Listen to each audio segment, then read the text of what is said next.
button. I've got some more questions, some follow-up questions around, back to Lorraine and John from Unite. Again, firstly about training. Lorraine, do you feel that there's been sufficient training offered to bus drivers on these safety issues, all the safety issues that we've been discussing? Yes, I do. We are highly trained, especially cyclists, motorbikes. We are always having it drummed into us that they are the most vulnerable, they have no protection. We're not really allowed to overtake a cyclist or a motorbike unless there's sufficient room to do so, and looking further ahead to make sure that we've got enough space to actually pull in without causing the cyclist or the motorbike to have to brake or slow down. I think us, maybe because I am one, but we are well trained. I will never turn around and say that no, we're not trained sufficiently. That is one thing that I will say, we are.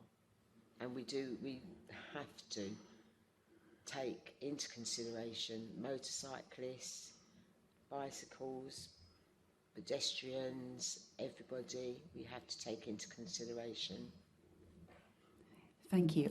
I'd also like to come back. You made some comments earlier on around not being aware of Vision Zero. One of the things that's so important to drive up safety standards is to have an open safety culture where it's discussed all the time. So what do you think the barriers are to that? Why is that not being discussed? Why is sort of safety? I mean, obviously you've said in training it is, but day to day, why do you think safety is maybe not sort of discussed and high up the agenda? I think it's because once we're trained, and because of the level that we are actually trained to, that once we're out on the road, it is nobody's concern but the bus driver. We get blamed for absolutely everything. So we are extra, not only from our training, but we are extra precautious of what we actually do. You know, we're trained to look at the mirrors 3 times when we pull out from a stop. We're trained to check your inside when going round a corner.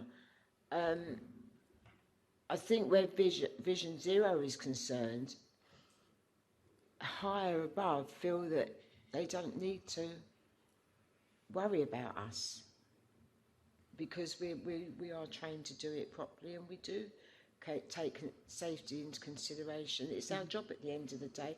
And like I said, we don't want to have an accident inside the bus or outside the bus. I mean, the 12 years I've been a bus driver, truthfully speaking, if I'd ever had an accident, I don't think I'd ever drive again, a bus or a car, and I think a lot of my colleagues feel the same. So it's our responsibility, as well as the training that we've been given in order to do our job properly. I can't see Vision Zero reducing down where the bus industry is concerned. Like I said, we don't have a lot of accidents. If they are, most of them aren't ours.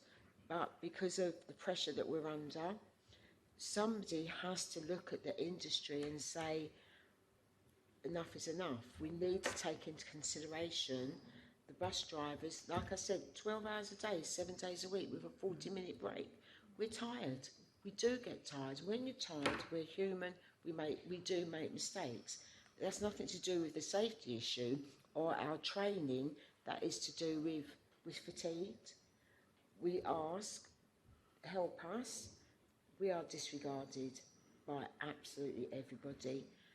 People that aren't even bus drivers make decisions on our behalf, which are wrong. Nobody today, it was really nice to actually be here today and to get the bus driver's point of view across, because there's things that I could tell you that you'd think, God, I never knew that. Because I'm a bus driver, and you guys, apart from John, who was a bus driver back in the day,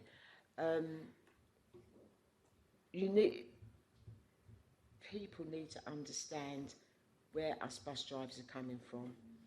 We don't want to have an accident. We pride ourselves in the amount of accidents we have to avoid on a daily basis because somebody's walked out in front of us, somebody's pulled out of a side turning, somebody's going too fast and they want to get past us. There's been a lot of accidents where a passenger has got off the bus and gone to the front or the back of the bus and gone to cross the road and the cars come speeding up because they've underestimated the speed. Now, we get blamed for that. It's ridiculous that we should have to take responsibility for what people do. I think that in order to get Vision Zero, where the bus industry is concerned, TfL needs to look at us and look at how we work and the way that we work and reduce it down. That's really Thank helpful. you. Thank you. I'd like to ask